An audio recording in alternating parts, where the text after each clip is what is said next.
Hop aboard, guys! We've got a train to catch!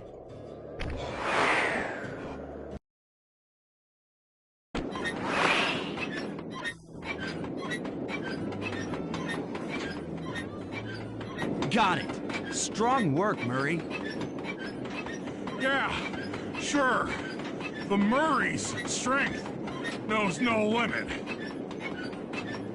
You're on, Sly. Break into that train and steal the Clockwork Stomach. That Jean Basson's one strange guy.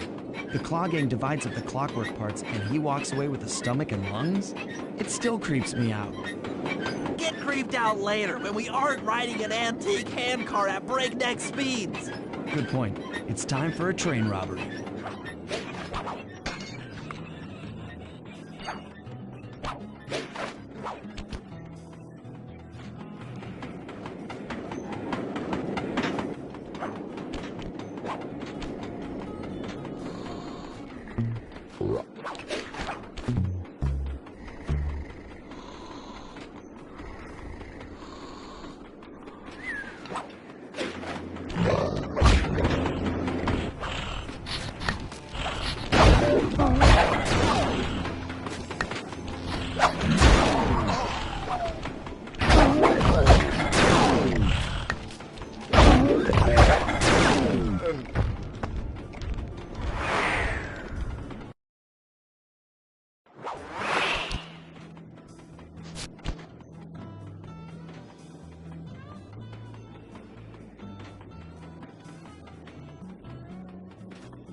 Ain't nobody getting past me. That there Clockwork Stomach is as safe as a snowman in winter. I'd like to meet the varmint that's been looting my Iron Horse trains. By Jiminy, I get hot neath the collar just thinking about how I cut that boy down. I'd kill him like a spotted owl. I sure would.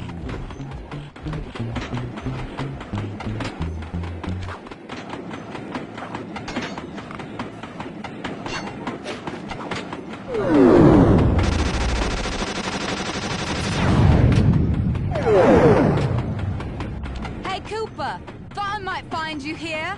Just can't stay away from these clockwork parts, can you? Oh, I just do it to meet exciting ladies like yourself. If you'd like some excitement, why not climb up on top of the train? I'm sure to get your heart pumping. Maybe even show you my new ride. No thanks, Neela. I've seen enough already. What's the problem, Poodle? Afraid you can't take me on? Have to call up your little friends for help? Come in, little friends. Neela's got me pinned down. Any chance of air support? I've already launched the RC chopper. She won't know what hit her. Come on, Cooper. Let's play. What in blazes? All right, little RC friend. This should be a quick bit of destruction.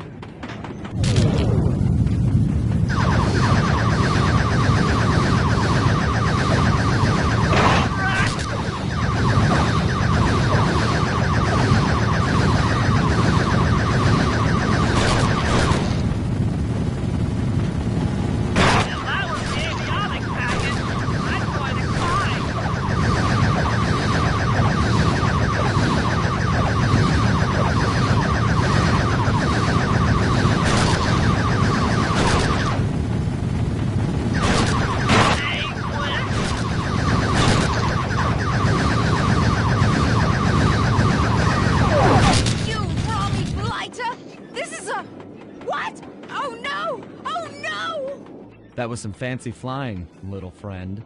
Whatever you say, Poodle.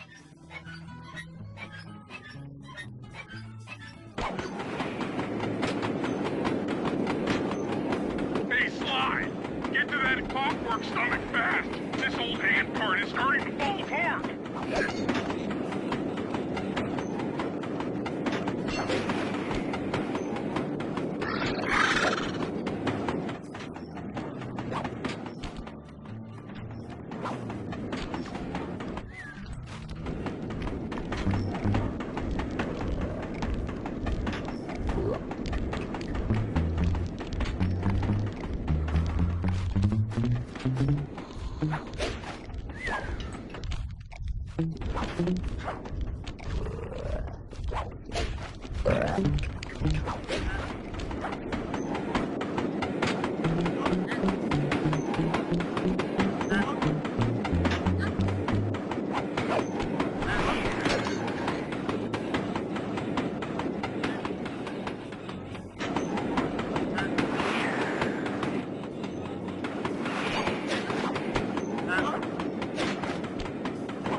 Looks like John Bassan's wised up and bolted the stomach down.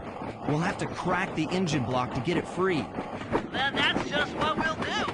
A well-placed bomb down the train's smokestack will knock it loose. Just make sure to take some cover. Not so fast, child. The clockwork part is mine. They will all be mine.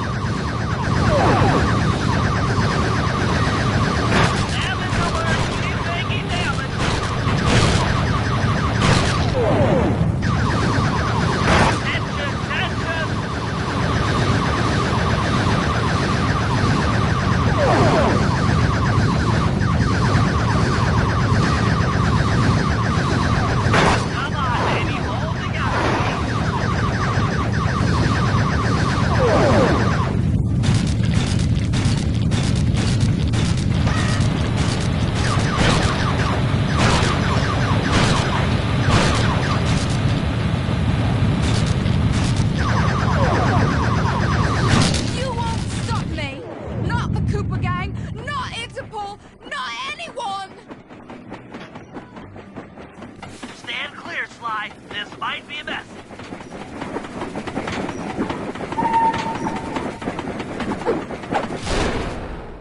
Sly! Sly! You okay?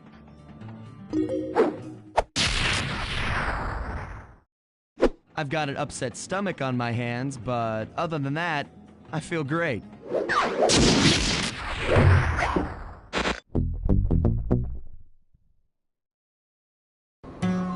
The gang and I had pulled off the impossible. We'd successfully robbed all of John Bassan's iron horse trains, and we were walking away with 3, count them, 3 clockwork parts. And as a bonus, we shut down spice distribution in all of North America. Needless to say, we were pretty pleased with ourselves. Can't say the same for Carmelita. Once again, the framed policewoman had to run from the cops, which was fun at first, but I'm starting to feel a little sorry for her. I mean, what if they replaced Carmelita with someone else? I don't want another cop on my tail. she's a big part of why this is all fun. Sooner or later, I'm gonna have to figure out a way to clear her name, some way other than turning myself in.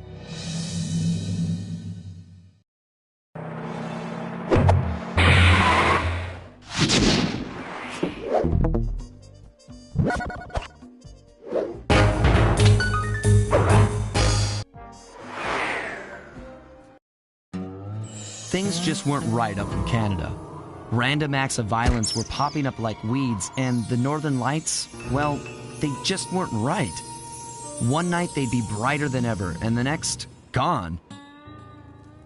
In Nunavut Bay, I overheard talk between Jean Bisson and his mysterious partner Arpeggio. Somehow, those two are behind it all. Tracking the source of the disturbance was easy. By simply following the lights, we were led north to an immense lumber camp. The sheer number of fallen trees advertised Jean Bisson's presence and that he was in possession of the clockwork talons. The Thievius Raccoonus makes numerous references to the talons slicing through plates of steel. A skilled lumberjack like Bisson could clear a forest in hours while wielding the artifacts. Those talons have got to go, both to finally do away with clockwork and to save the environment from his twisted sense of progress. The world just doesn't need to make space for another strip mall.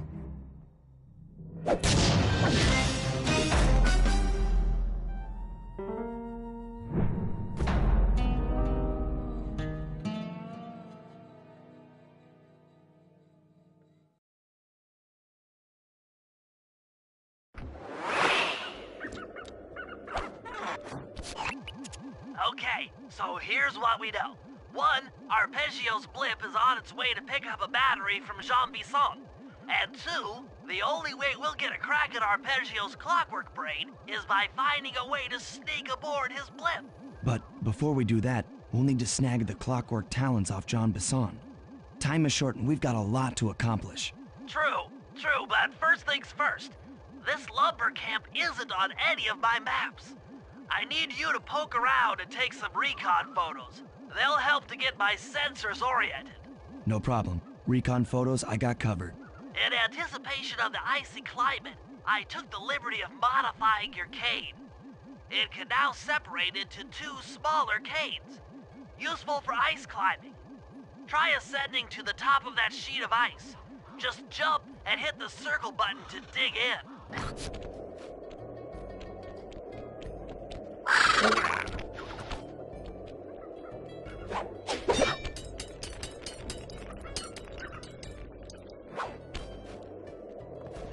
It's good to see my cane upgrade perform so well in the field. Now scout the area. I could really use the reconnaissance.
Fascinating.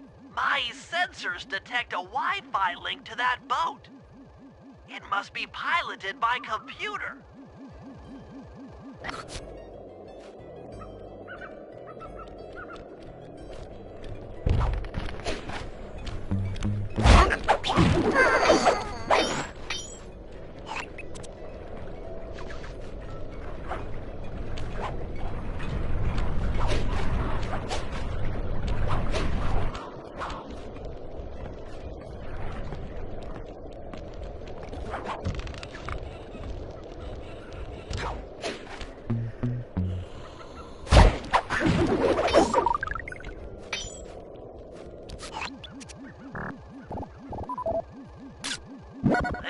This is bear country, all right.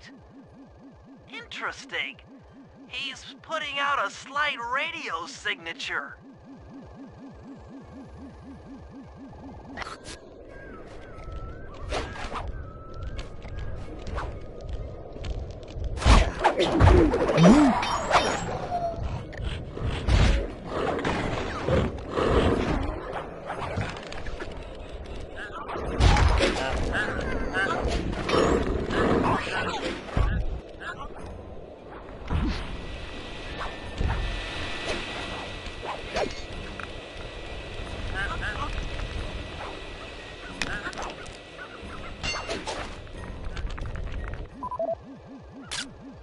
Those saw blades look particularly old.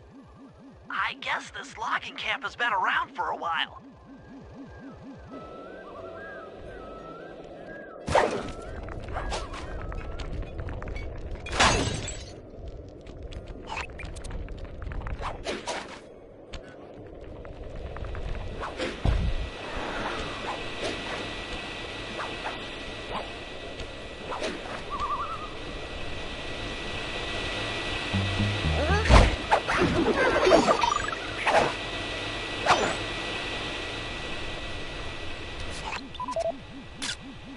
John Bison's house.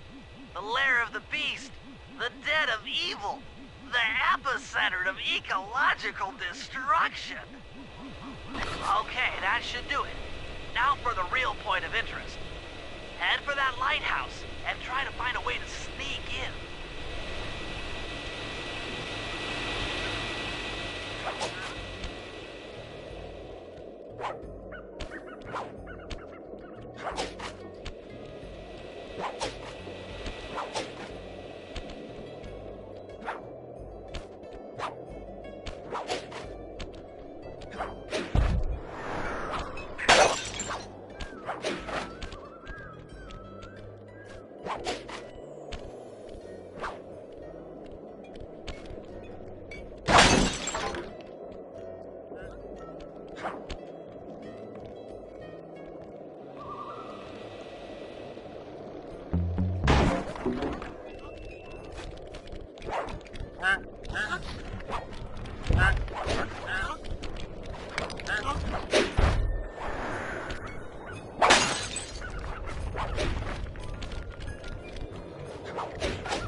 Just looking at that spinner makes me dizzy.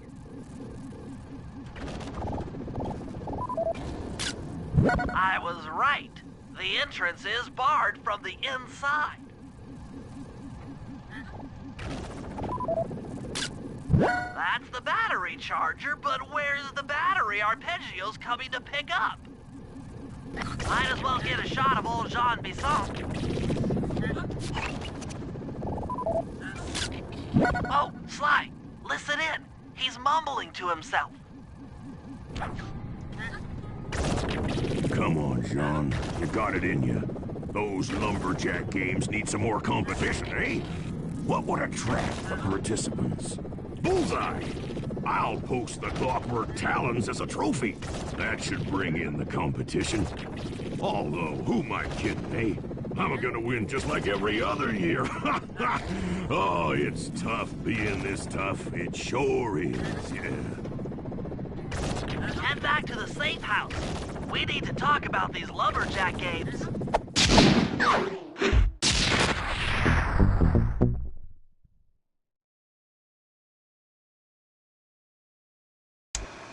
Well, guys, Jean Bisson has unknowingly thrown down the gauntlet. With the Clockwork Talons as a trophy, we'd be fools not to participate in his lumberjack games. Fortunately, due to frequent avalanches, a log chopping guide was frozen in a wall of ice not far from our position. Sly, you're in charge of acquiring the book. I'm sure it will prove invaluable. Now, we're all aware that Arpeggio's blimp is coming to pick up another battery. To sneak aboard without incident, I'd recommend we pull a Trojan horse and stow away inside the battery. However, the location of the device is still a mystery. We need some inside information. So, working together, you two will infiltrate the Moose Guard's secret RC Combat Club. Those guys all work in the lighthouse. If you win the battle, I'm sure they'll talk. Despite his antique mind, Jean Bisson's no fool. To keep tabs on him, we'll need to bug his house, steal the radio tags off local bears, and then jerry-rig them into a sensor array. It's a challenging set of tasks, and that blimp's on its way. Let's get to work.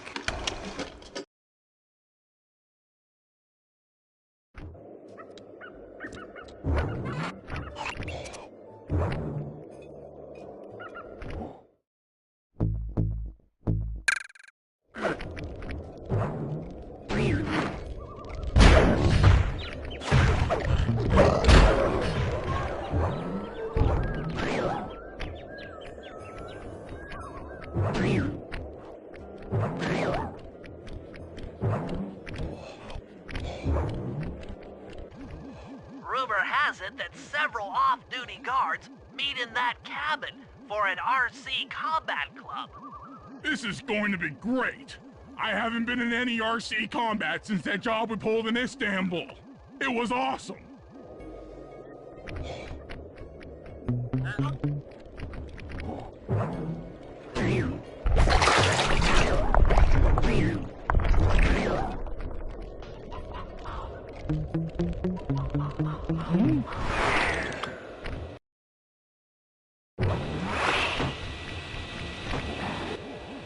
Those guards will never let you into the combat club without a disguise.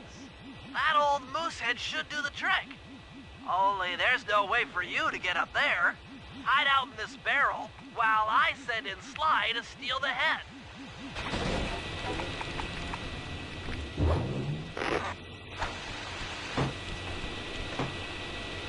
Sly, if you can get the stuffed moosehead without being detected, Murray should be able to join the RC Combat Club without raising any suspicion.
Murray, heads up.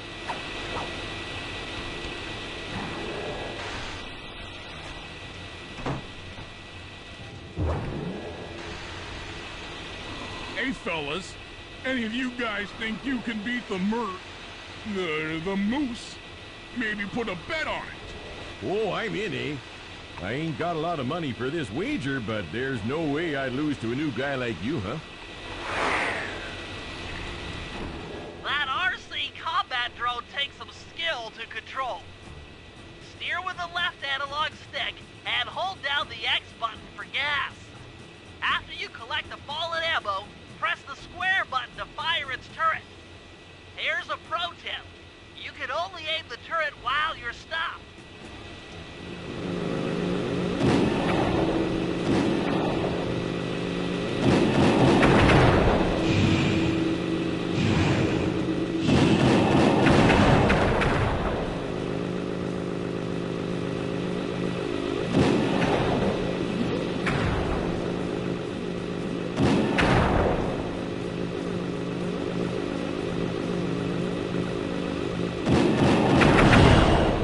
You won, eh?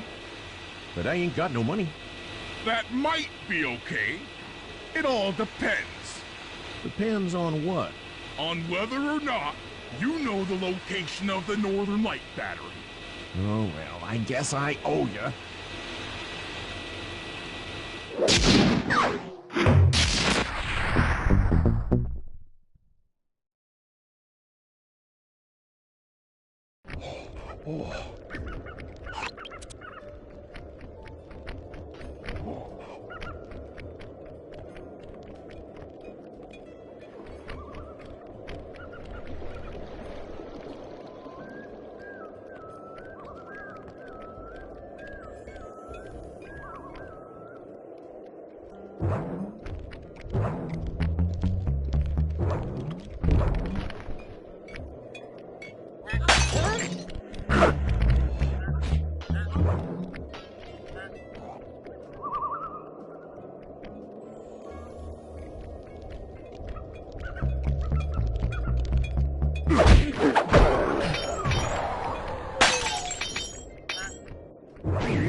In the area have been tagged with radio tracking devices. If you can snag enough of them, we should be able to set up a receiver array around Jean Bisson's house.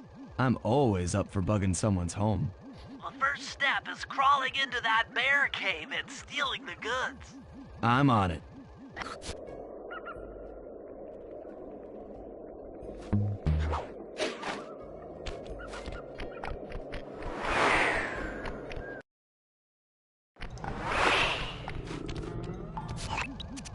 The radio transmitters have all been tagged in their mouths. You'll have to sneak up and pickpocket it while they're yawning. Sounds safe. Stay clear of the thin, crackly ice. Walking on it is sure to wake the bears. I'll keep that in mind.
Only you could have pulled that off.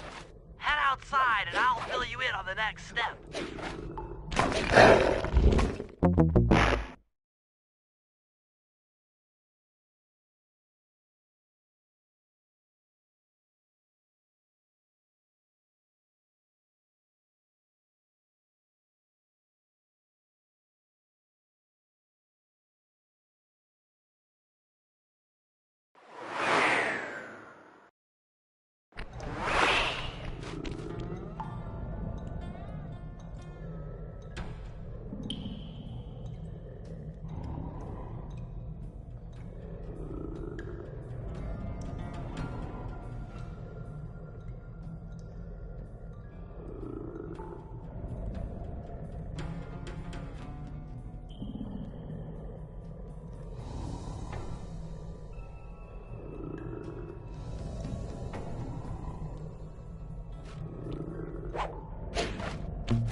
Only you could have pulled that off. Head outside and I'll fill you in on the next step.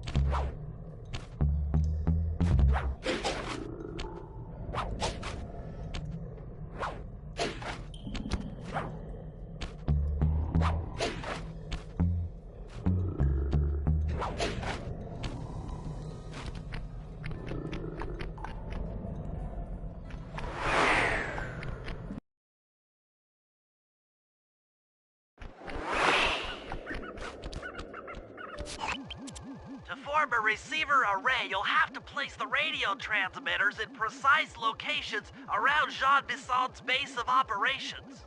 Seems easy enough. Once you're in position, hit the circle button to place the transmitter.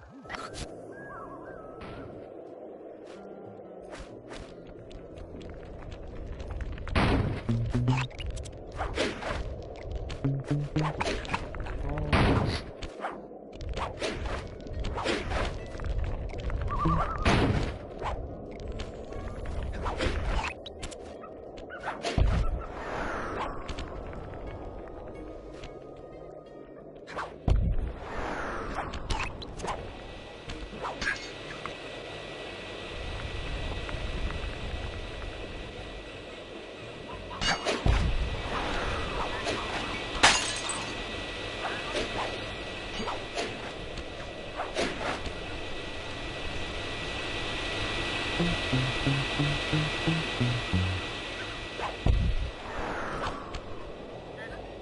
up your ears, boys. I'm gonna tell you all the tally for last month.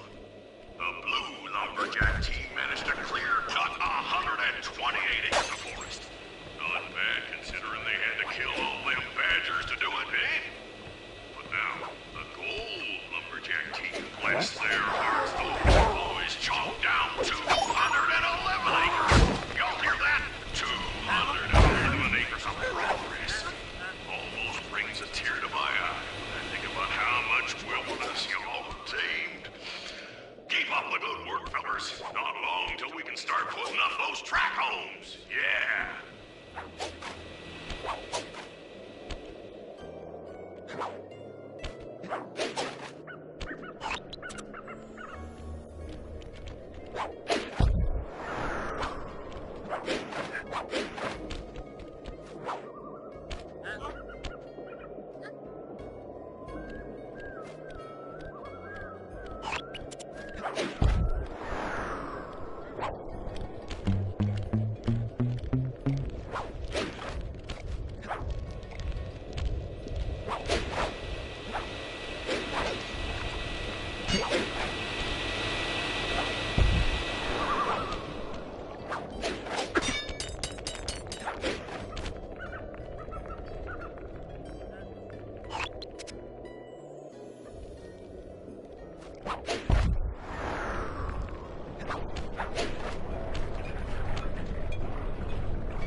Nice work. The array's up and running.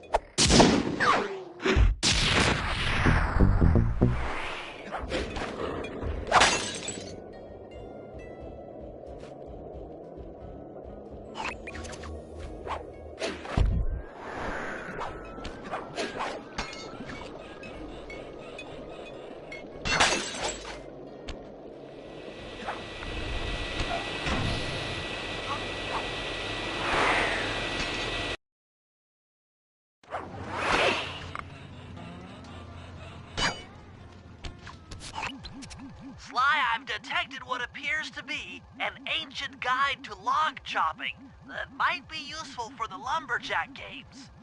Unfortunately, it's frozen deep in an ice wall. How are we supposed to get to it? Wait for more global warming? That industrial laser is used to cut through petrified logs. If it could be bounced out that window, with your help, I should be able to harness its energy to melt the ice wall and free the bug. How do I redirect that thing? There should be a switch on the other side of this wall. Throw it and then head outside.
Attention all you fellas working the sawmill. Make sure you keep a steady watch. A prowler's been spotted, and we can't afford to have anything happen to our log cutting equipment, particularly that laser-type saw blade. We're gonna need it once we get to them old oaks up near Lookout Mountain. But hey, you know, you should still enjoy yourselves, eh? I mean, how many people get to cut down forests for a living? Don't ever forget that.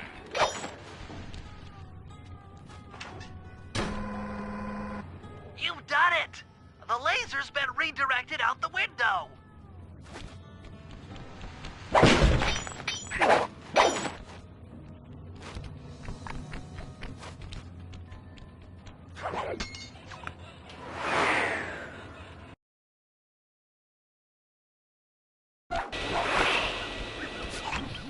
Now to get that laser pointed at the ice wall, you'll need to alter its direction with the crystals I put in your pouch. I see. I just walk to where the laser stops, place a crystal, and it'll bounce the beam to a new position. That log chopping book is as good as ours.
else is coming out of the deep freeze. I've never seen such a majestic creature. So full of life, so ready to live. So much for that. He's back in the deep freeze. Cheer up, pal. We got the log chopping guide.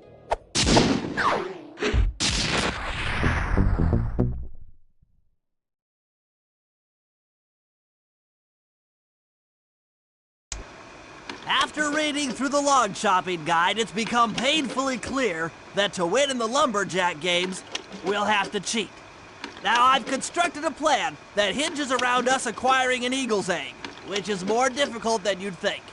First, Murray needs to lure a bear into taking out the local oil mains.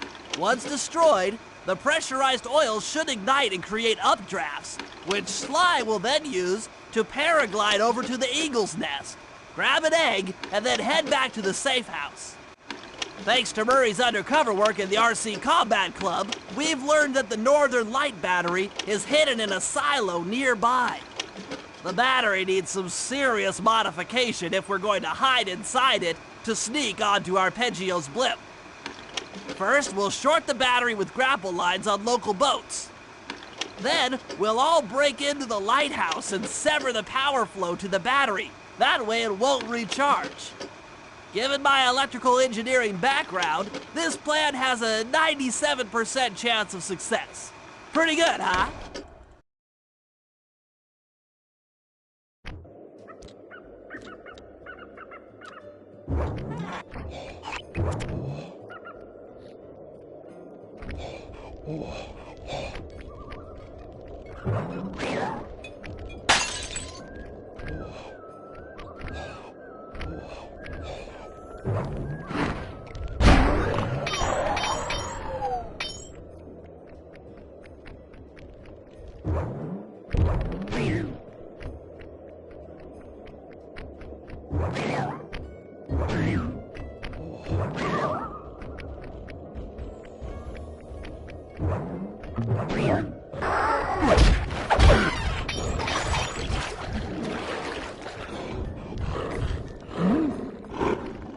If we're gonna get an eagle egg, you'll first have to destroy all the local oil mains.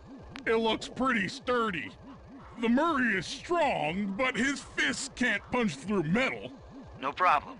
See that old bear down there? His name is Grizzleface. The guards ignore him because he's blind and practically nerve dead, except for his sense of smell. If that old guy smells fish, there's no stopping him. Use Grizzleface to take out the oil mains. But I don't smell like fish. Do I? How can I lure him around? Bentley's taken up a post along the river. He'll keep tossing bombs into the water and the fish should get blown sky high. Plenty should land near your position. So you want me to throw a fish at the oil main so that old Grizzleface will knock him apart? That's the idea. You might even try throwing fish at the guards. Might improve their odor.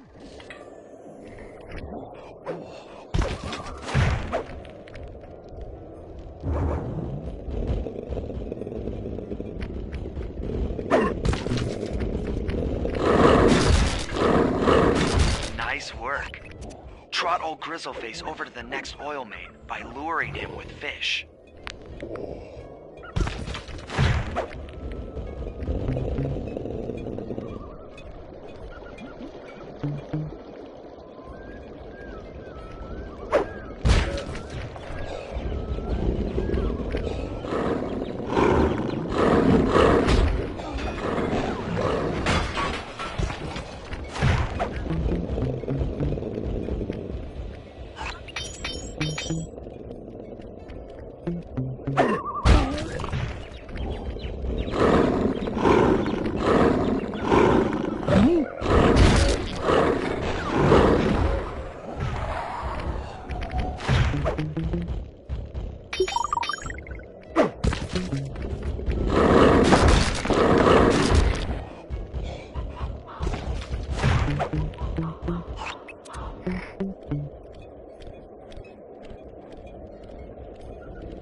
Grizzleface has caught the scent. He's coming.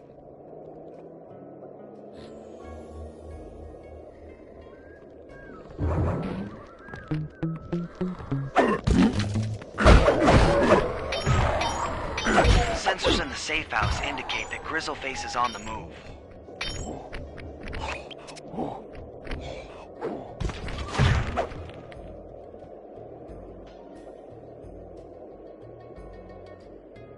That bear can run pretty fast. He's on the way.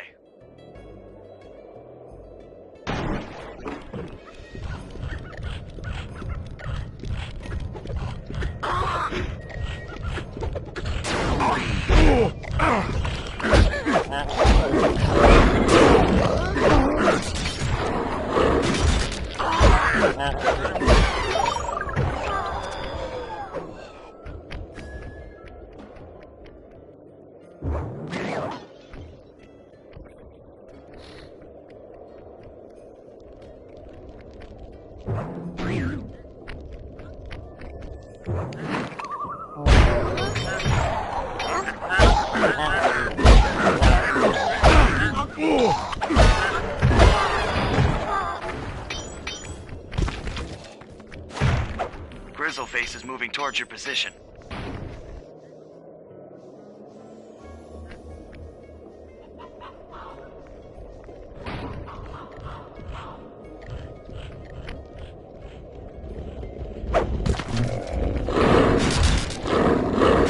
Solid work, Murray. Now that the oil lines are exposed, Sly's all set up for a paragliding job off the lighthouse.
If we can trust Murray's informant, that's the silo with the battery hidden inside. To prepare it for travel, we'll have to drain off its northern light energy. By attaching a boat's grappling hook to the top of the silo, we should be able to deplete power from the battery. Murray's in position to help throw you out onto the boat.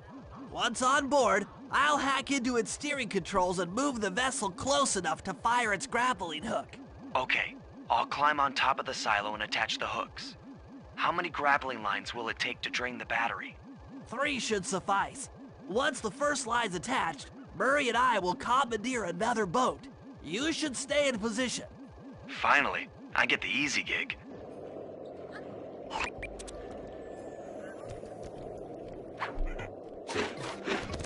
I'm all set to throw you to that boat. These days, my aim is impeccable. Now to hack the steering controls.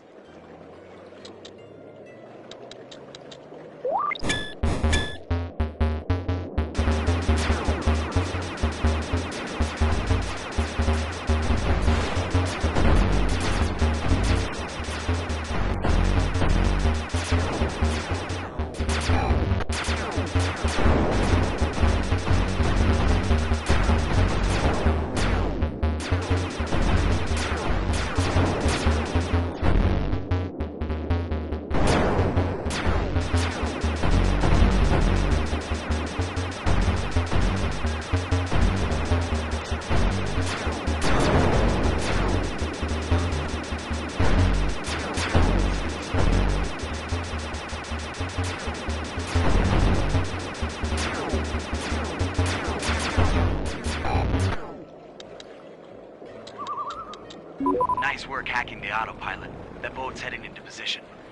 I'm already on top of the silo. Shoot the grappling hook up to me, and I'll make sure it gets attached to the battery.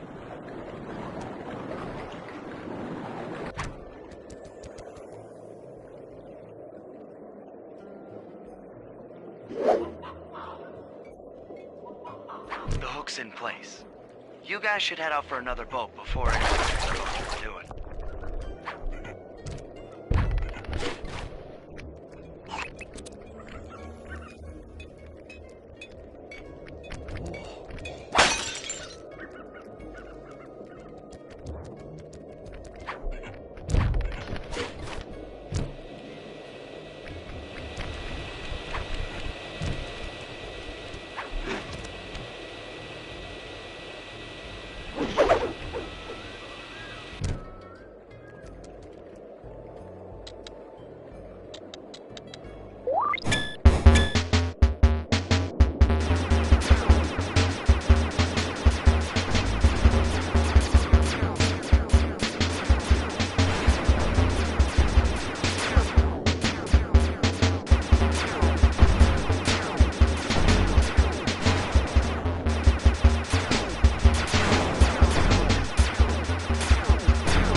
The second hook's in place. One more grapple line to go, and this thing will be on empty.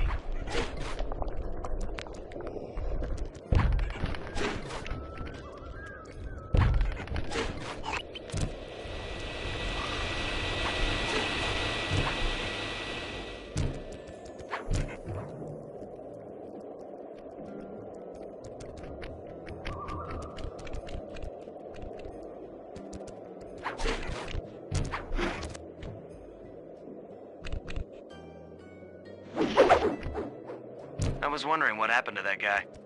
Guess he just prefers to be frozen.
With the battery chamber empty, we'll be all set to move in.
That lighthouse is the conduit for collecting the northern lights. We need to shut it down, or the silo battery will continue to fill with energy, making it impossible for us to stow away inside. So, you want me to go in there and bust the thing up? Sounds like work for Murray. Actually, this job will require all three of our skills. The front door is locked, and you're the only one capable of climbing up to the hatch on top. Once inside, sneak down to the ground floor and let us in. We'll help you finish the job. All right, see you on the ground floor.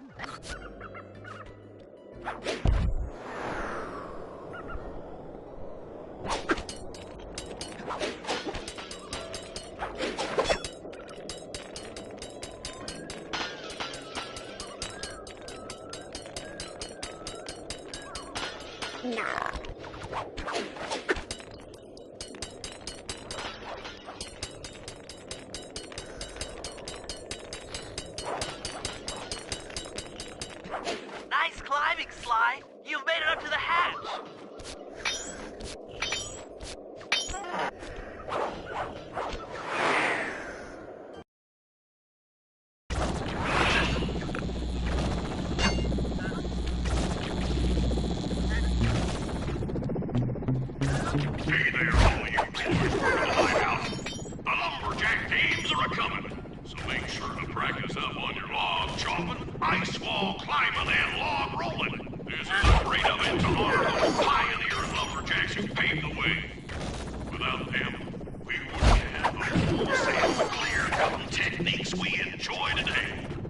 That's it! Keep your axes sharp!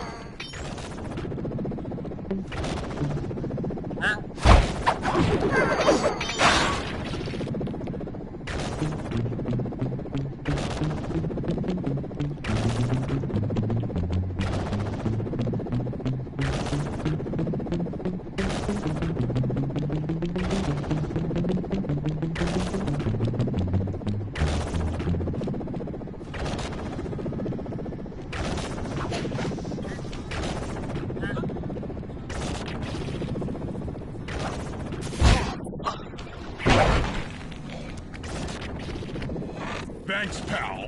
Just let me at that Northern Light attractor. It'll be slag in minutes. Not quite that simple, Murray. I'll reverse the energy flow from the control computer while you lift the main circuit breaker. That should give Sly a short window of opportunity to climb up the power lines and overload the system from the top. Up, down, up, down. They should put an elevator in this place.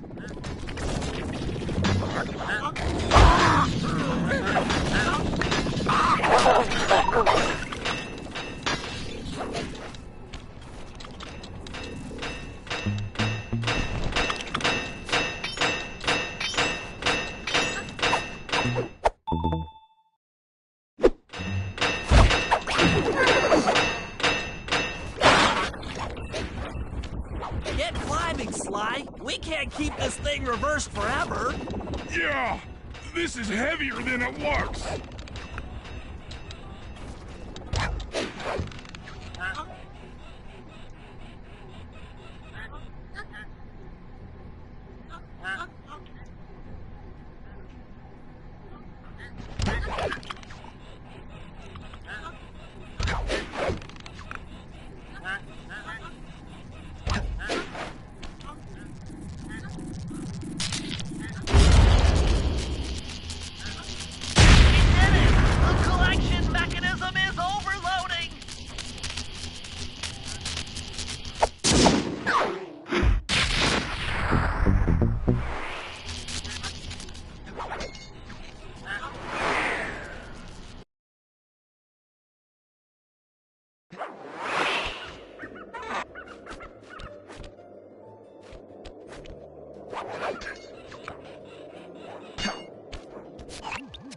In order to overcome Jean Bisson in the Lumberjack games, we'll need to enlist the help of the giant Canadian eagles.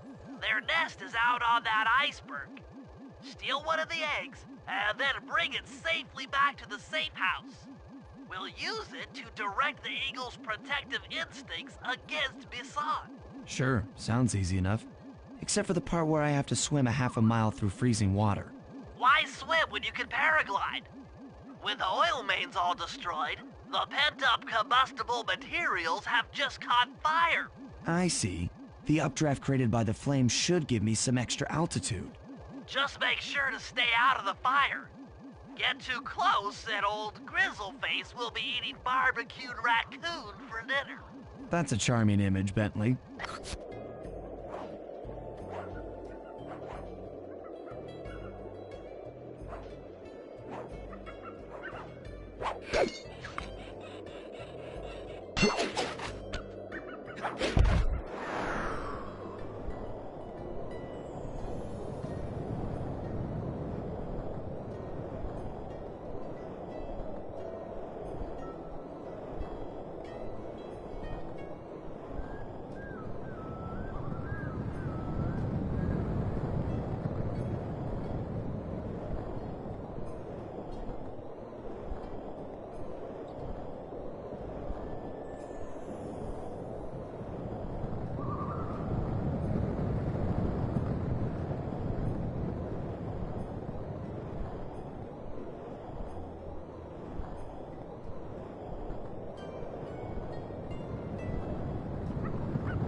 look friendly.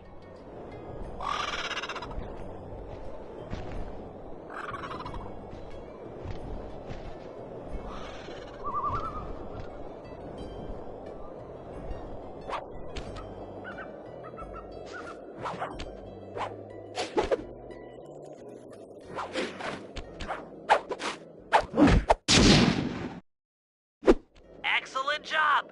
If you could get that eagle egg back to the safe house, we'll be all set for the lumberjack games.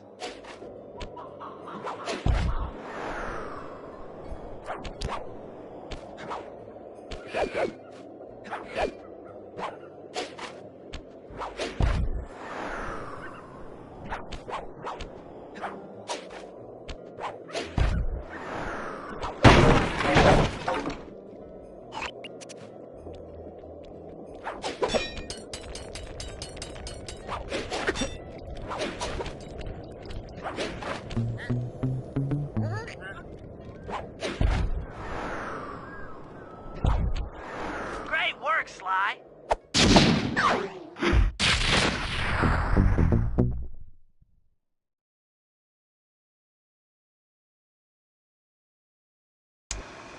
The lumberjack games are upon us.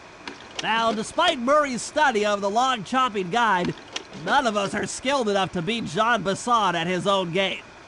So, though it pains me to say it, we'll have to cheat. Murray, you'll participate in the power log chopping competition. Get us a good score, and then let Bisson up for his turn. While he's chopping, I'll sneak the eagle egg into his trousers, and the protective parents should disturb his axe swings. Sly, given your ascension skills, I've signed you up for the ice wall climb. We'll keep Bisson from beating your score by pulling him off the wall with some nearby grappling lines. And finally, I'll represent our team in the log rolling competition. With my knowledge of rotational mechanics, we're sure to get a stupendous score. Sly will be in charge of greasing Bisson's. If you guys are ready, I say we head out and show these meathead lumberjacks what we're made of.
If I did my math right, and I always do my math right, then the combination has got to be 583.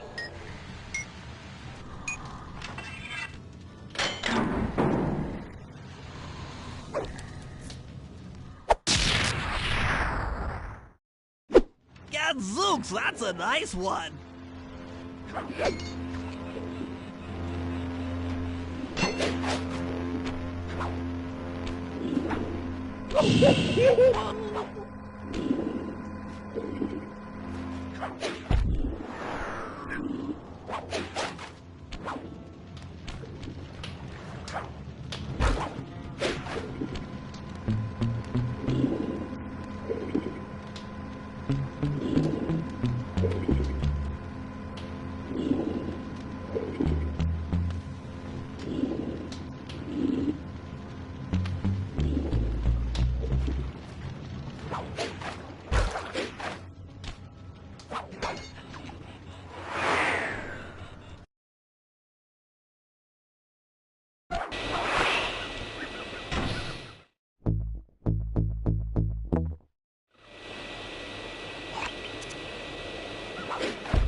Okay, guys, let's head down there and win those talons from Jean Bisson. Sly, try to keep a low profile when we get close. We don't want him to recognize you.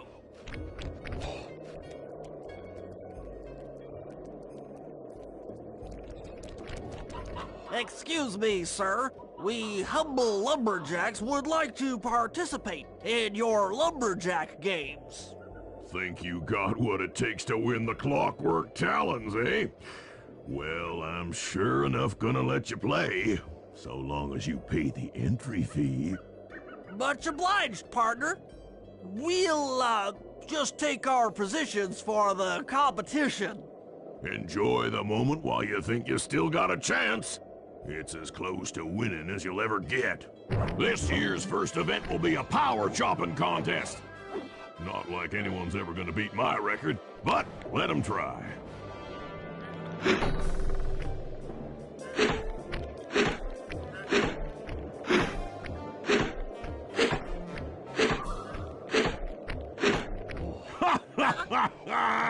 I was actually expecting better from a big fella like you.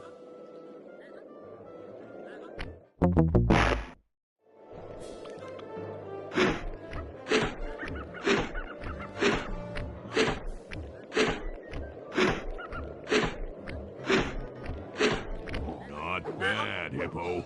But watch and learn as I destroy that log without even breaking a sweat.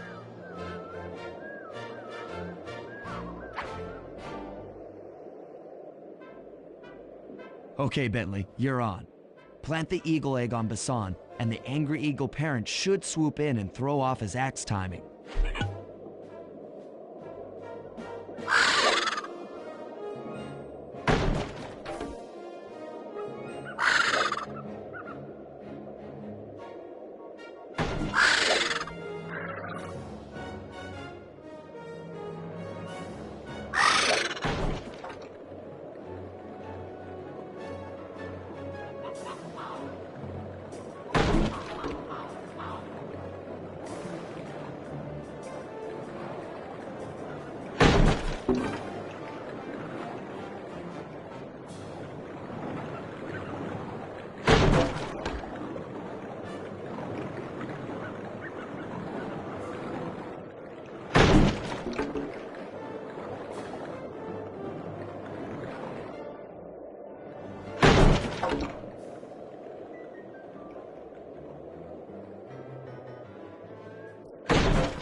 What? I think you better rethink them scores, boys. What you intended to give me was perfect tens, right?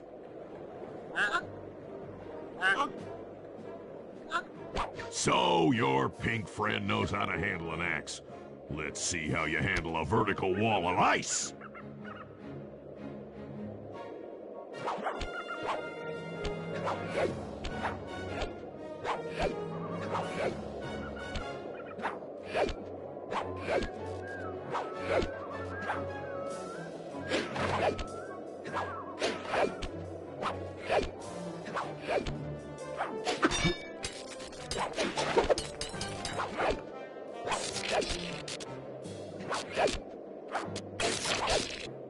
Ooh, not fast enough, you little varmint.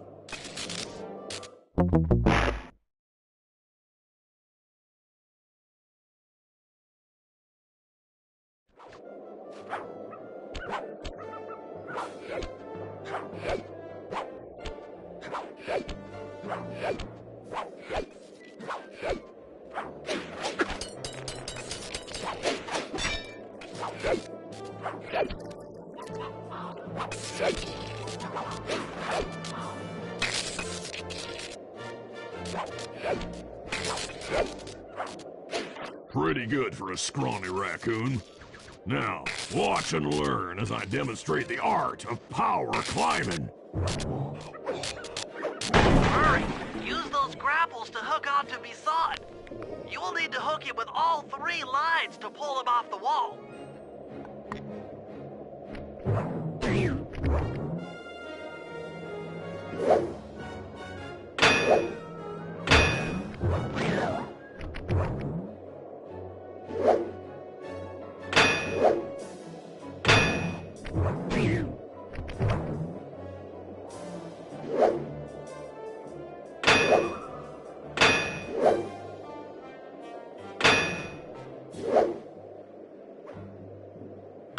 I am king of the mountain!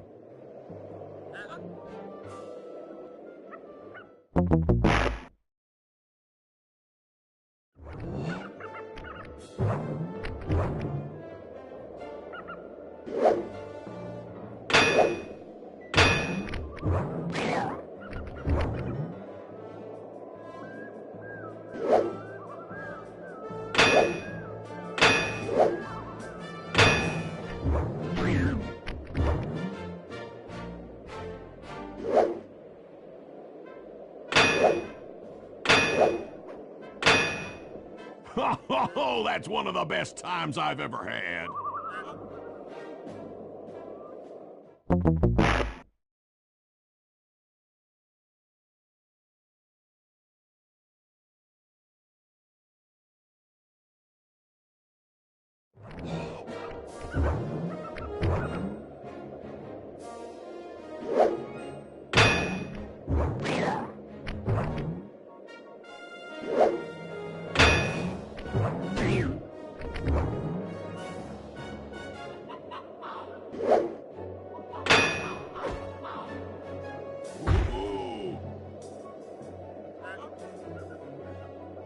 It seems you have pulled the wrong cards again. Did I ever tell any of you the story about the judge from last year's competition who mistakenly gave me a score other than 10?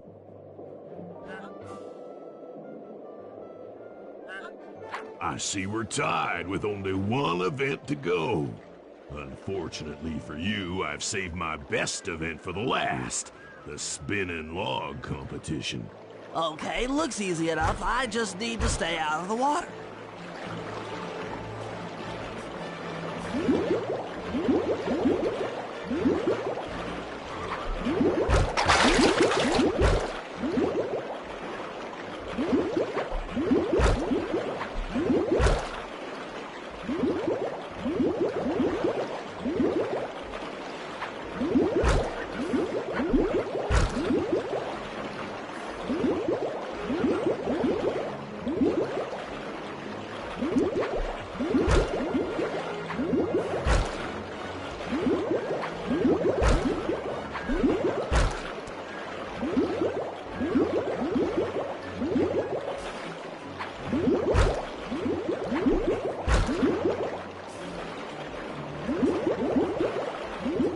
Lucky turtle, I'll give you that.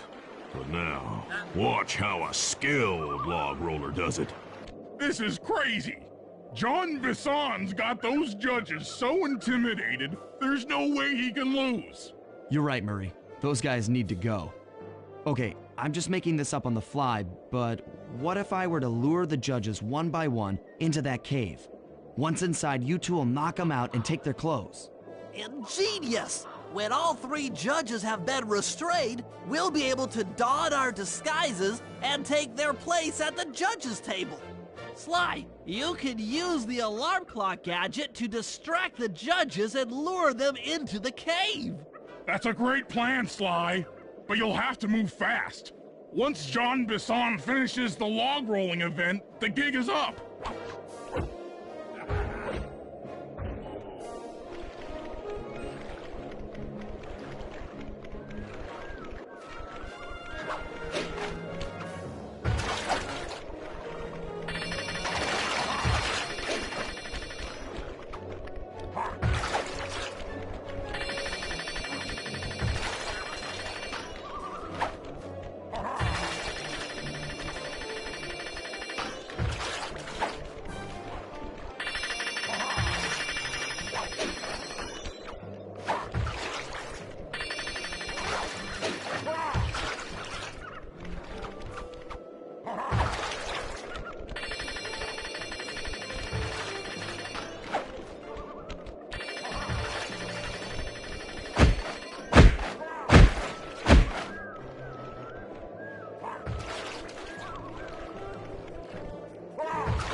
What? I thought I warned you judges about the consequences for incorrect scores. Wait a second. You aren't the judges I hired. It's the scrawny raccoon and his annoying friends. Well, if you want the talent, then why don't you just take them?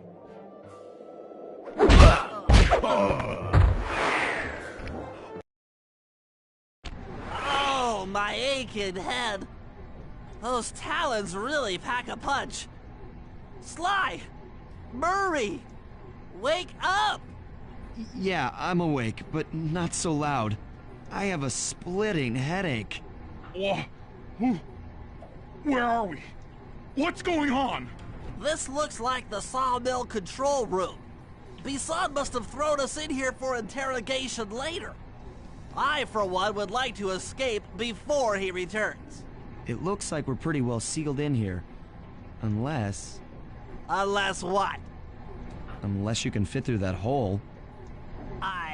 I think I could squeeze through there. I'll drop down and try to free you guys from the outside. If there's any trouble, I'll call with this walkie-talkie. You might be able to help me with these sawmill controls. While you guys do that, I'll try prying open that steel door. Given enough time, I might be able to make some progress.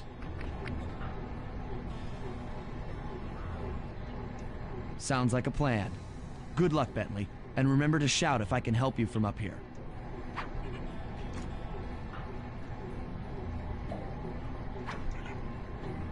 Bentley, you okay? I can't see you from in here, but I heard the fall. I'll be fine. Just give me a moment to catch my breath. Well now, Candy Britches.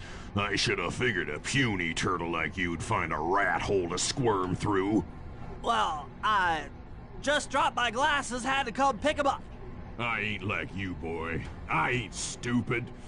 When y'all were unconscious, me and my boys paid a visit to your hideout and found all them clockwork parts. Lucky thing, too. Arpeggio is willing to plunk down a king's ransom for the whole lot. I even threw in the talons. You sold all the clockwork parts? Arpeggio has them all? I wouldn't expect one of your kind to understand the finer points of commerce. You turtles are too stupid to know a woodcutter from a woodchuck.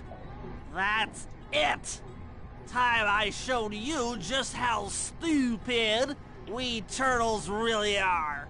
Sly, on my command. I hear ya. Prepare yourself, Bison. En garde! Okay, Walnut. Get ready for a smushing. Call out which lever I should pull. Walk away! How's that? Saw blades!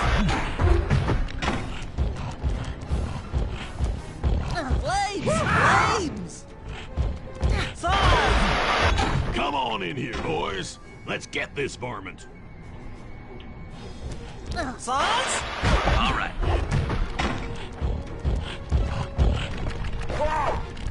Sizzle is gizzle! On it. Logs! Uh-huh. Flame 'em! Saws? Blades!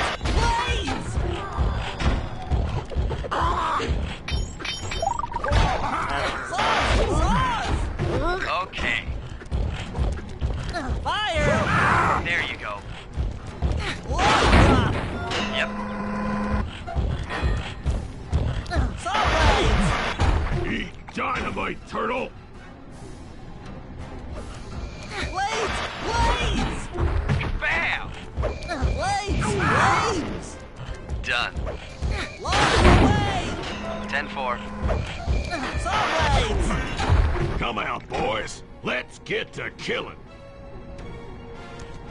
Blades! How's that? Flame 'em! Okay. Saws! Logs! Tarnation! I've been done in by some four-eyed turtle? Times have changed. Once again, brains triumph over brawn.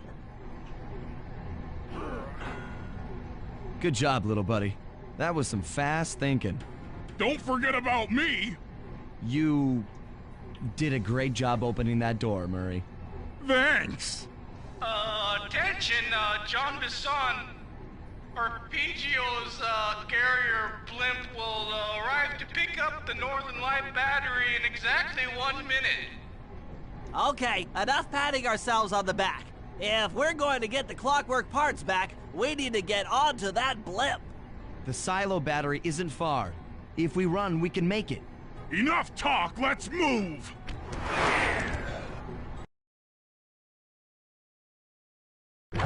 Shake a leg! That blimp's on its way!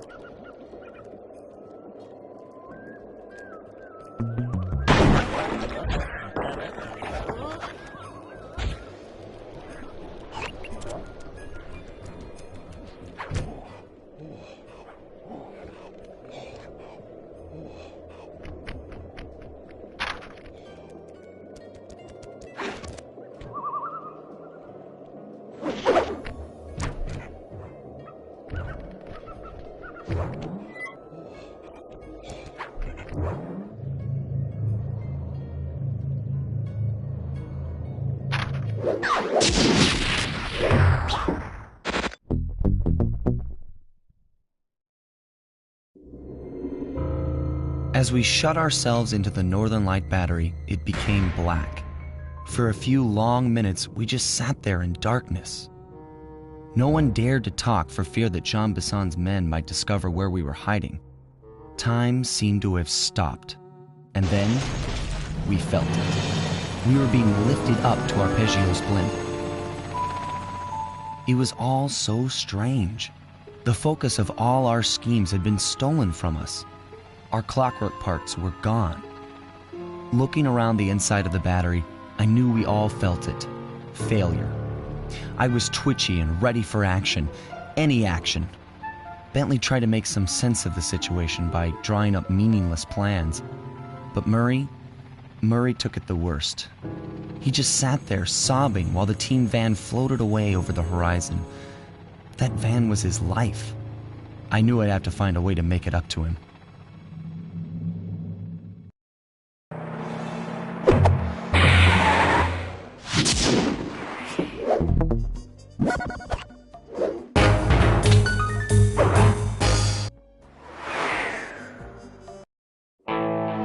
There we were, heading east across the Atlantic Ocean, stowaways on a giant airborne fortress. Though time was short, we made sure to study up on our unknowing host, Arpeggio. While attending a prestigious boarding school, the young Arpeggio excelled in all subjects, but he never managed to keep up with the other boys physically. Sadly, his wings, due to their small size, were useless for flight. Furious at his feeble body, he focused his powerful mind to search for a cure in the works of the Italian Renaissance masters. Their notebooks provided the springboard for this sinister young genius, and it wasn't long before the Claw Gang took him on as chief inventor. His talents must have been at work repurposing all the clockwork parts for their criminal schemes. And now this mastermind is in possession of all the parts. It's only a matter of time before he puts them back together. And when that happens, well, I'm not gonna let that happen.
instruments have picked up large magnetic fields radiating from inside that blimp.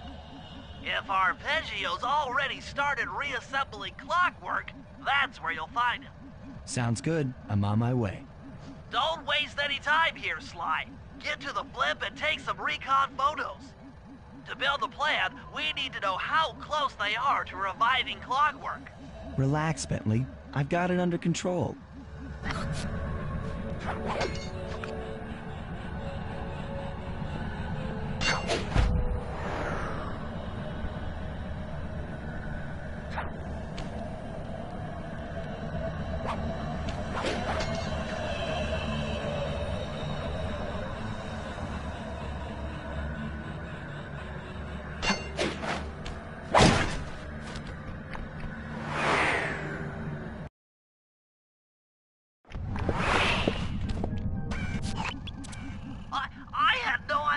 They could reassemble Clockwork so fast!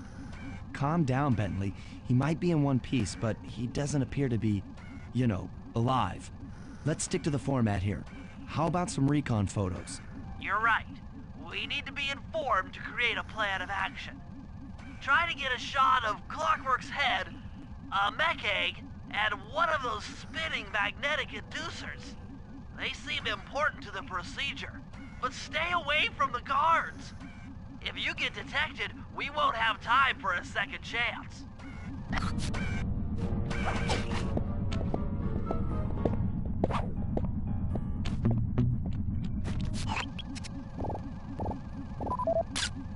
I'm sensing radioactivity from inside those mech eggs. I wouldn't get too close.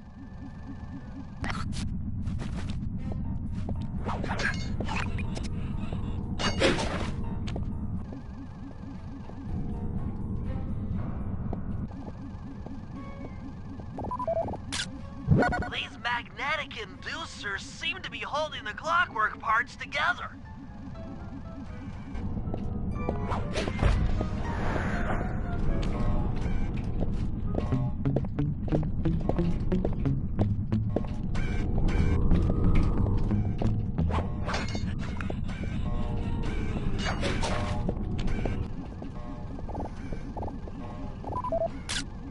Clockwork appears completely inanimate.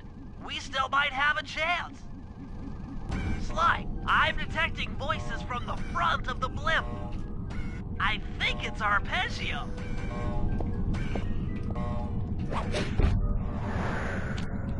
Neela? Neela's here too!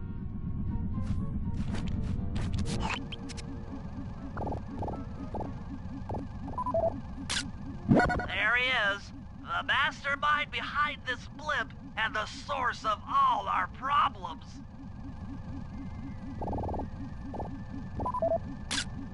I can't believe it! She must have been working with Arpeggio all along. I don't need to study those photos to see the writing on the wall. Clearly, Neela and Arpeggio have conspired together to rebuild Clockwork. And it looks like they're dangerously close to realizing their goal. Look, Bentley, I know it's not your style, but I need a quick plan of attack. Try to think of a way, any way, to stop Clockwork from getting reassembled. Well, those magnetic inducers seem to be holding the parts together. If you reverse their polarity, it should pull Clockwork apart. Unfortunately, the inducer speed control station is locked down tight. Pickpocket keys for the 4 patrolling guards to get at it. Then you'll need to manually reverse the polarity of each inducer deck at the top of their rotation. Consider it done.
Now get to the speed control station and slow down the spinning inducers.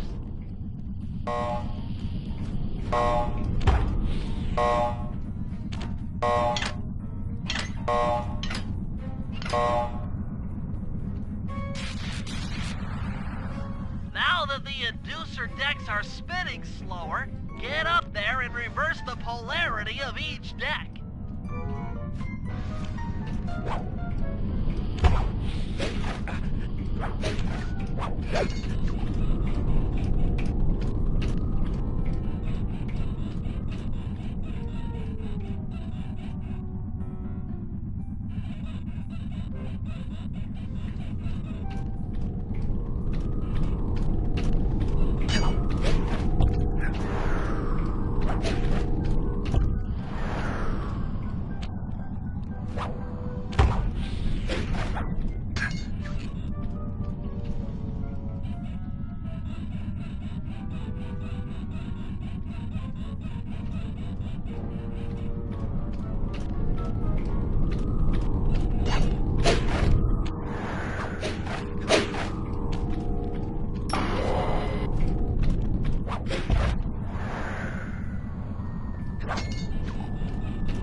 What's all this then?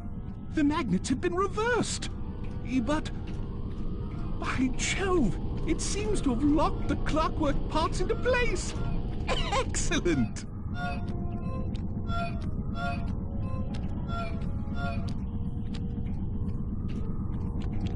Sly Cooper! Of course this would be your doing. Ah, Mr. Cooper. No doubt you believed a reversal would pull the old bird apart, eh? But it seems to have had quite the opposite effect. I'm truly grateful.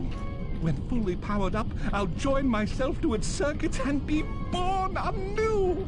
All this because you can't fly. You're pathetic. Immortality! Immortality is what I seek. The other Claw Gang members were much too short-sighted. They were satisfied using the clockwork parts to drive their various trivial schemes. But not me. No. I saw them for what they really were. The keys to life eternal. So, what?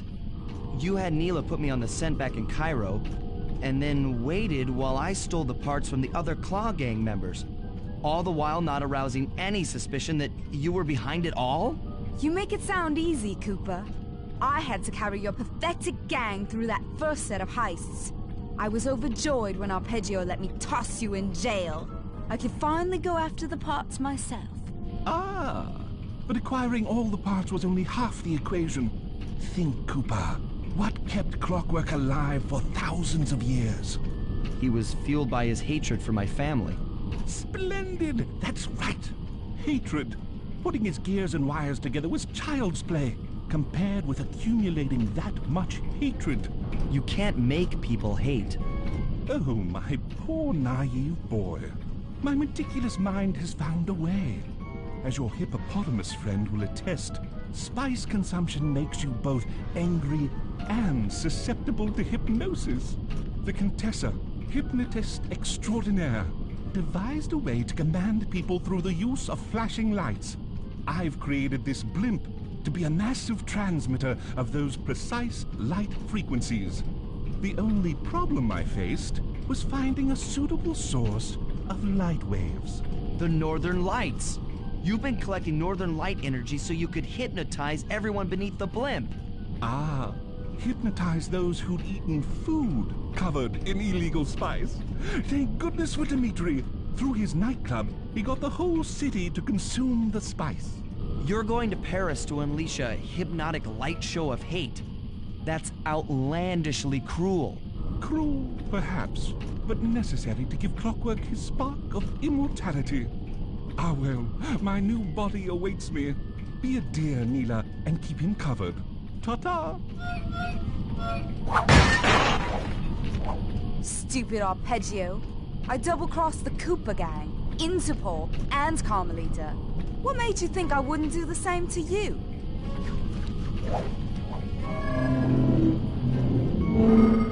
This is preposterous! You're my protege, not the next candidate for my immortality. I demand you exit the Clockwork frame or...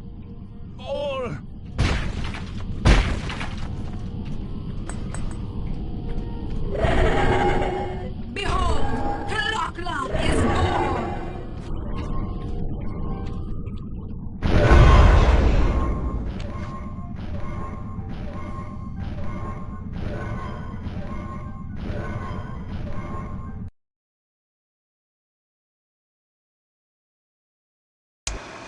As we all know, things are looking grim. Neela has joined herself to the Clockwork frame and the Union has produced Clocklock. She's out and free to terrorize the world.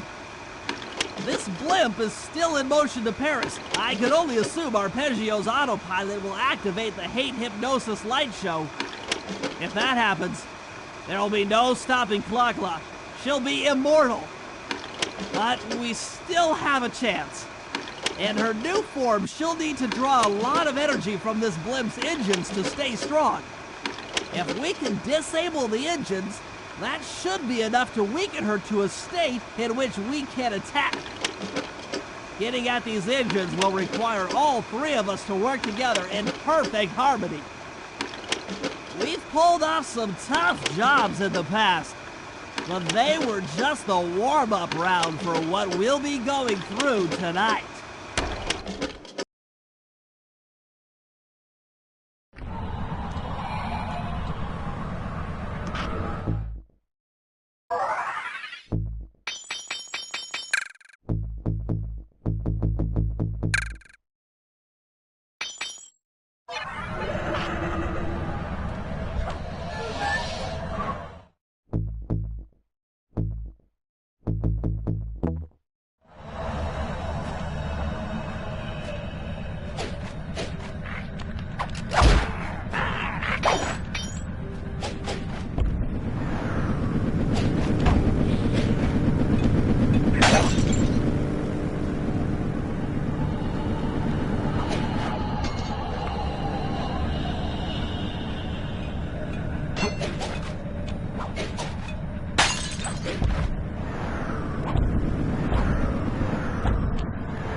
I are going to have to work together.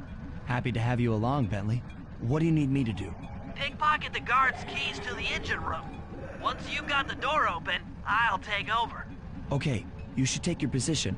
It's not gonna take me long to lighten these guys of their keys.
Okay, Sly, I'm waiting by the engine room door.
Okay, Bentley, you're on.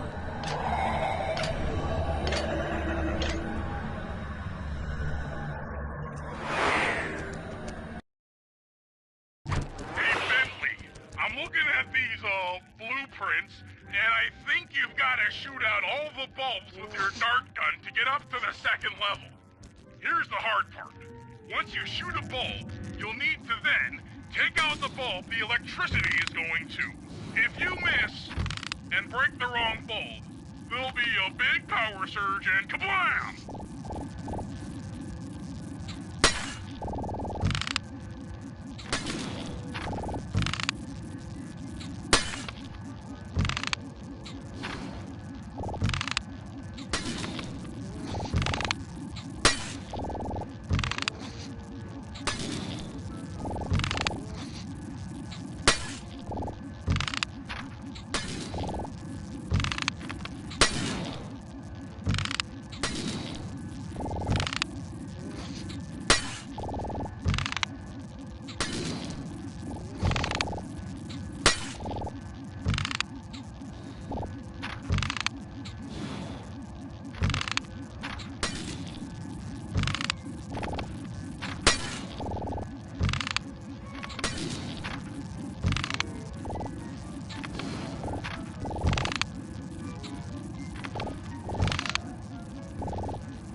You're all set to bounce up to the next level.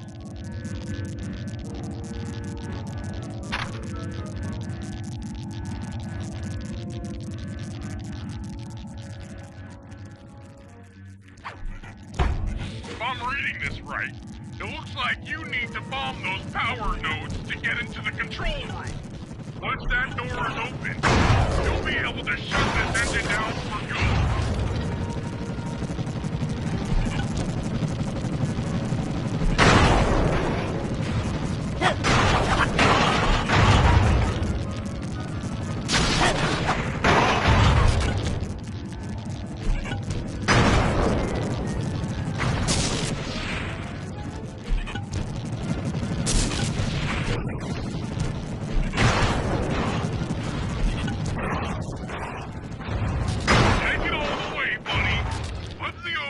Switch and this engine is toast. That's one less engine for that creepy clockla thing to draw power from.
One of the engines that needs to be disabled. I won't lie to you, Murray. This is going to be a tough job that requires both our skills.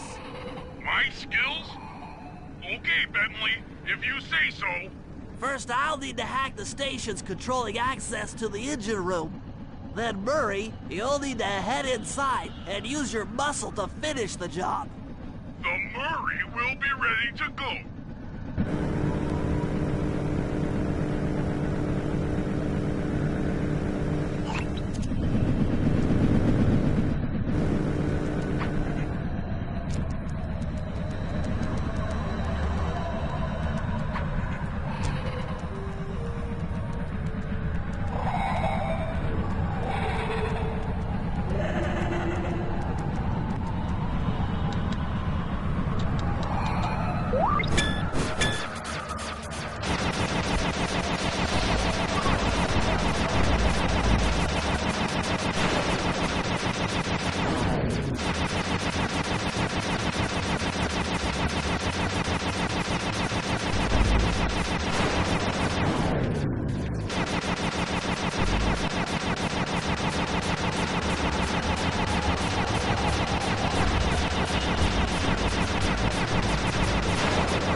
pal.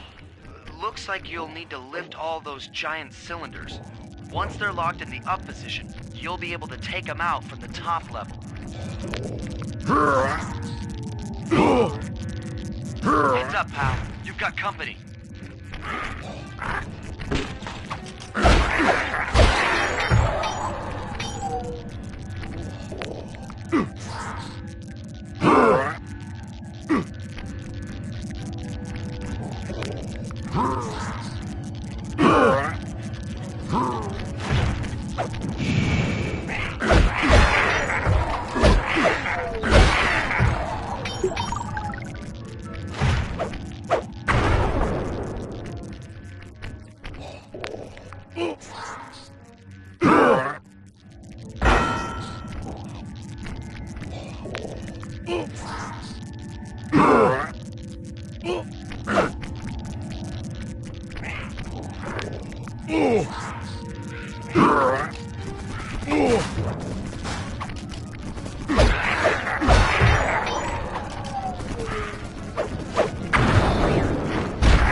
Nice work.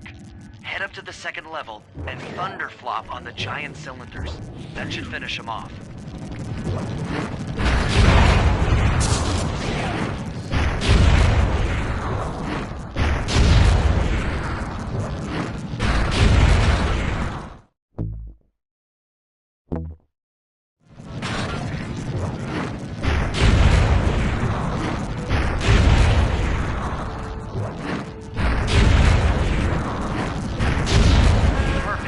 Now, head into the control booth and pull the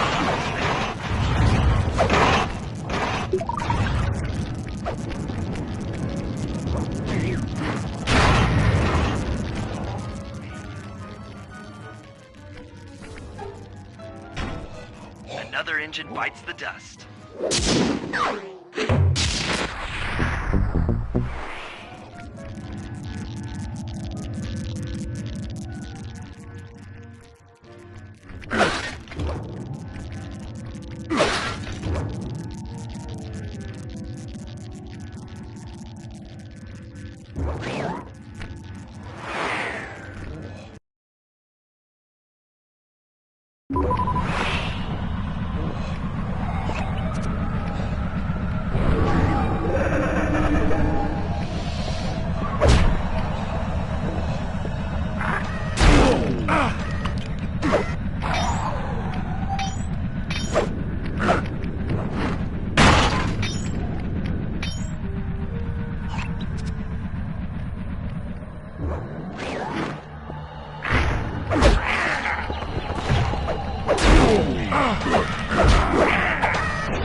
Looks like I'm gonna need some help getting into that engine room. Happy to help. Bentley tells me that the door to that room is locked down by wall-mounted power stations located throughout this blimp. I'll need you to take out all the power stations and then pry open the door by hand. No sweat, Sly.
Looks like the power lines are offline. Come on back and try again.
Your turn, buddy.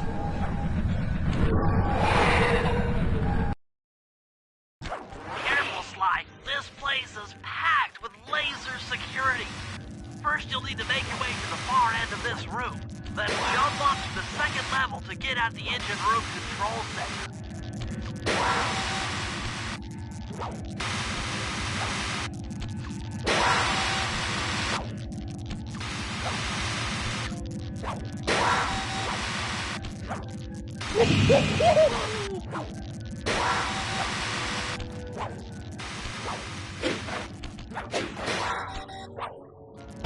Alright, the control center is opposite your position in the room. With some well-timed spire jumping, you should be able to get access.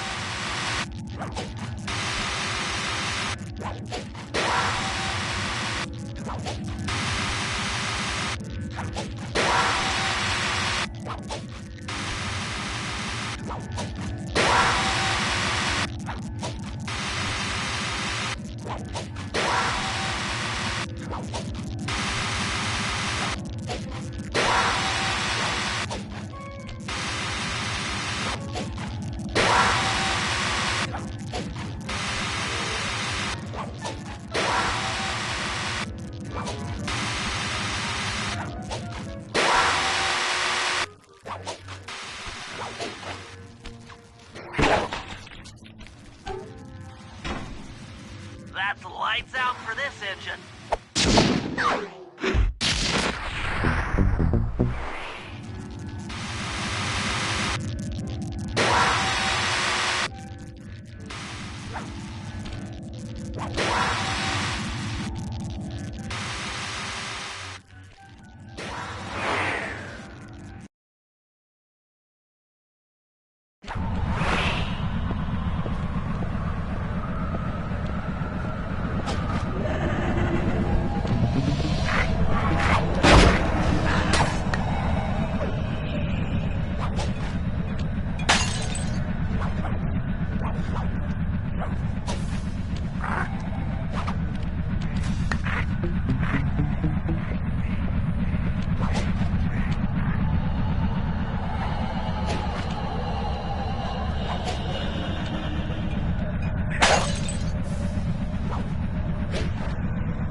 encryption algorithms. As it stands, I'm only 86.5% convinced the code to the vault is 725.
Engine room is locked down tight. Since we can't get in, I figure we'll have to destroy it from the outside. I hope you're carrying some heavy explosives, Bentley, because that engine isn't small. It just so happens that there's a ready supply of explosives already available on the blimp. Walk one of these TNT barrels up to that engine room to destroy it. Sounds easy enough. What's the catch? The initial payload in that TNT barrel won't be powerful enough to do the job. If you pick up 3 magnetic chargers, you should achieve the necessary blast force to destroy the engine. It's simple, really. Just get close to the chargers, and they'll automatically attach to your barrel. All right, let's blow stuff up.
barrel all charged up, it's time to deliver the payload to that engine.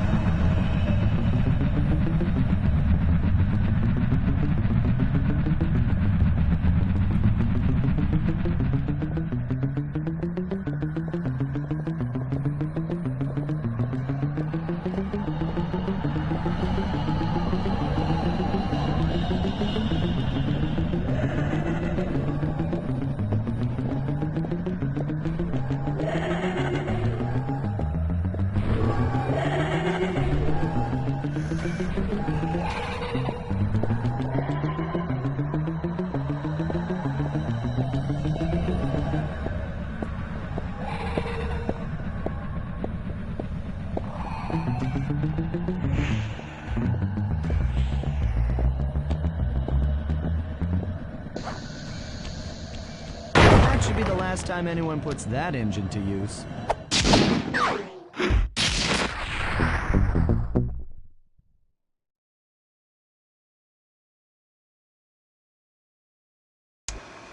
And an unexpected windfall, I've been contacted by Inspector Fox over the shortwave radio. She's well aware of the dire situation we all face if Clockla becomes immortal and has agreed to join forces with us so that we can destroy the robotic bird. The only catch is that she's unable to locate this blimp on her radar. To help her hone in on our position, we'll need to boost the strength of 4 local radio towers. Once Inspector Fox is in range, she'll take one of us on board to act as a tail gunner in a dogfight against Clockla. This is it. We don't have time for another plan. We're almost over Paris, and if that hate hypnosis light show goes off, well, you know the story.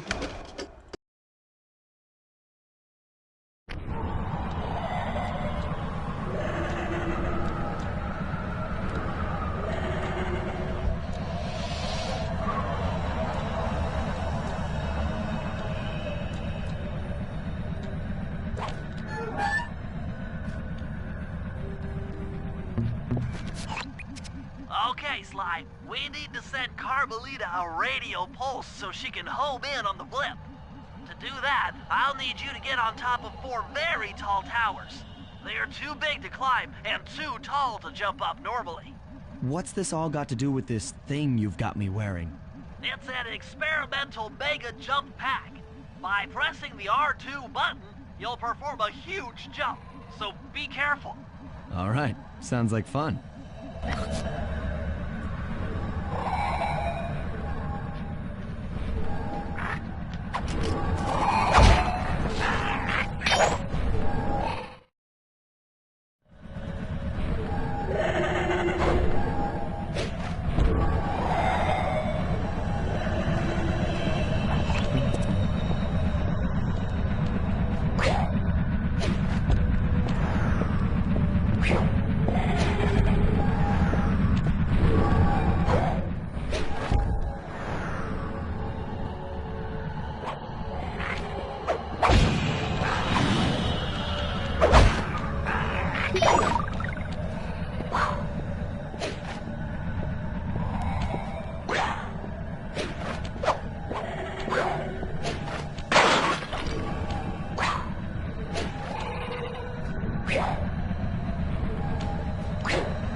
Carmelita has picked up on our signal. She's now headed on an intercept course directly for us.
Look, Sly, for once, let's cut the flirty chit-chat and get down to business. I need an experienced tail gunner. Jump in and grab the gun. We've got a bird to take down. That's not flirty chit-chat?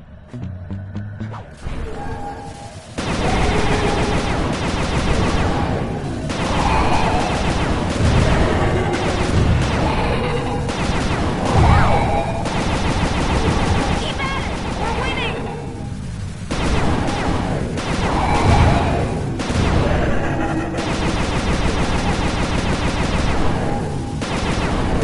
Oh, yeah!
coming, guys. Hold on.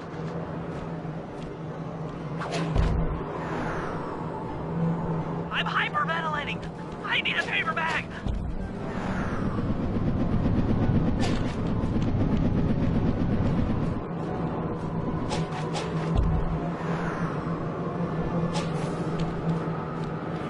Oh no! Help! Please! Someone!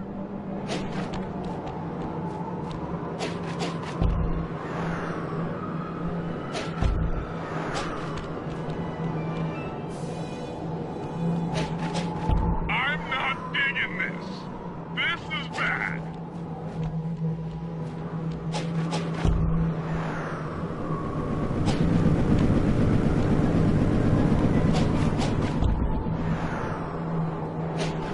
Ouch! Ouch! Falling! Falling!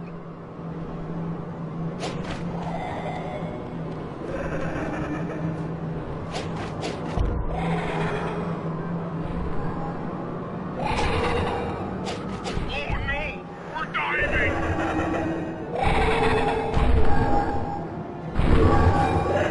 Want a piece of me? Don't worry, there's plenty to go around. You might have a new body, Neela, but you're still the low-down, backstabbing coward we've beaten time and time again. This won't be any different. Be brave while you can, Cooper. I might not have the immortality of your hate, but I feel some power growing within me.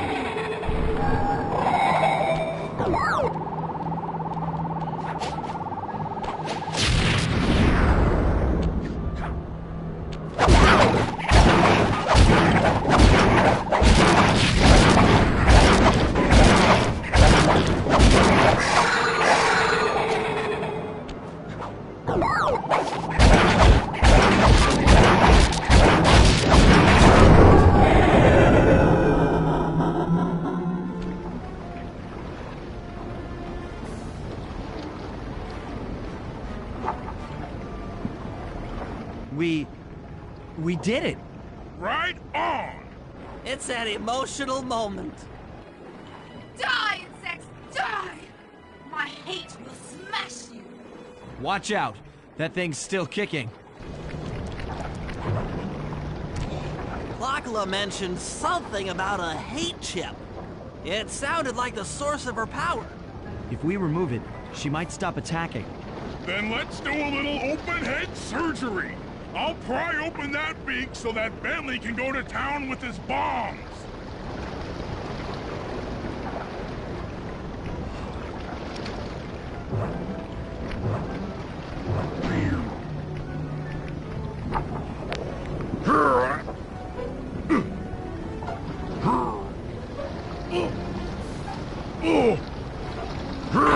I hate you, Cooper Gang.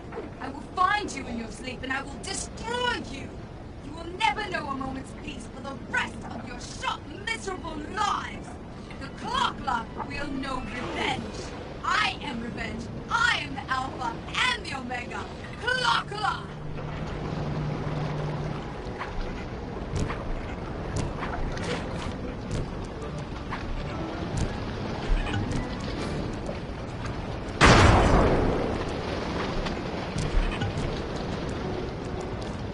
I still have my hate shit. You will not defeat me, ever!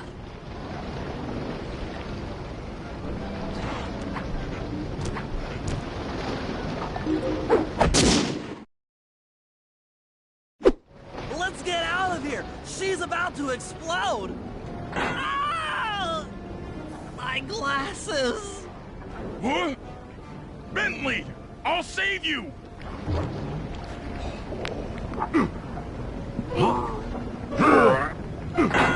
Pick me up! I can't walk! Come on, Sly, let's get out of here!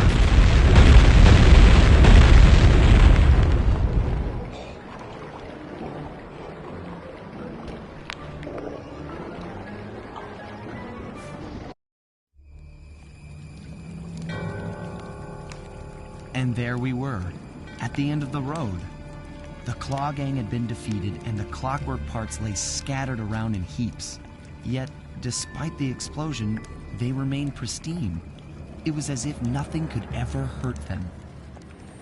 Carmelita cursed herself for showing up too late to get a few shots in on Klokla. So she took it out on what was close at hand, the hate chip. And just like that, it was over. Without that core piece, that essential center of clockwork, there was nothing left. The parts aged before our eyes as if time had finally caught up with the ancient bird. How ironic that Carmelita, a police officer, would be the one to lift the curse from the Cooper family. The menace of clockwork would never again rise to threaten me or my children. True to her nature, she informed us that we were all under arrest.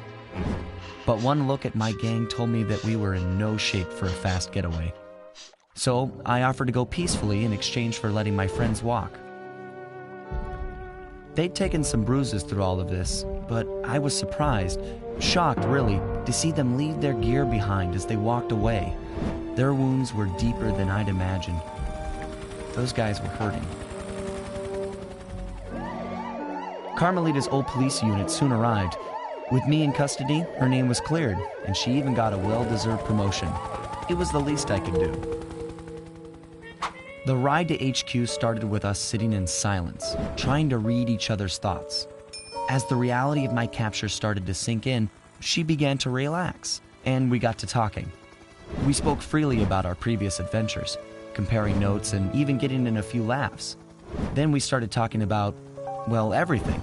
Books, music, art. It was like we were on a first date. She even showed me the bottle she'd been saving for the special occasion of my arrest. My heart sank when she realized that our short flight across town had already taken 2 hours, a fact I'd kind of clued into after seeing the Eiffel Tower float by 17 times. She went forward to ask the pilot what was up, and it looked like my pals had left me a little going-away present before taking off. Floating away on the night breeze, I could faintly make out Carmelita's voice. I'll find you, Cooper!